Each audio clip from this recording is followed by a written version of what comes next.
ദൈവം വ്യക്തമായി തരും. വ്യക്തമായ ഡയറക്ഷൻ കിട്ടണം.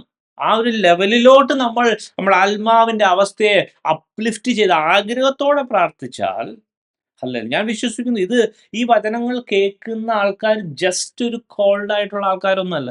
Yes, you are chosen generation, specific ആയിട്ടുള്ള, യെസ് ആമേൻ, ഹല്ലേലൂയ, തെരഞ്ഞെടുക്കപ്പെട്ടവരാണ്. വളരെ കാര്യങ്ങൾ ചെയ്യാനുള്ളവരാണ്. വെറുതെ ഒന്നും ഈ വചനം കേൾക്കത്തില്ല. ഹല്ലേലൂയ, ആമേൻ, ഹല്ലേലൂയ. ദൈവത്തോട് ചോദിച്ചു നോക്കി, ദൈവമേ, യെസ്, ഹല്ലേലൂയ, എന്നെ യൂസ് ചെയ്യണമേ. Yes, I am ready for your work, your servant is listening. Hallelujah. Samuel ബാലൻ, യെസ് ആമേൻ, ഹല്ലേലൂയ, ചോദിച്ചതുപോലെ അത്രയും മാത്രമേ ചോദിച്ചുള്ളൂ. ഹല്ലേലൂയ. ശൗമേൽ ബാലന്, യെസ് ആമേൻ, 4-ാമത്തെ വട്ടം ശൗമേൽ ബാലൻ ചോദിച്ച ഒറ്റ കാര്യമുള്ളൂ, യെസ്, ദൈവമേ അരുളി ചെയ്യണമേ. യെസ്, അടിയൻ കേൾക്കുന്നു. Yes, are we ready to, yes, hallelujah, പ്രാർത്ഥിക്കുമ്പോൾ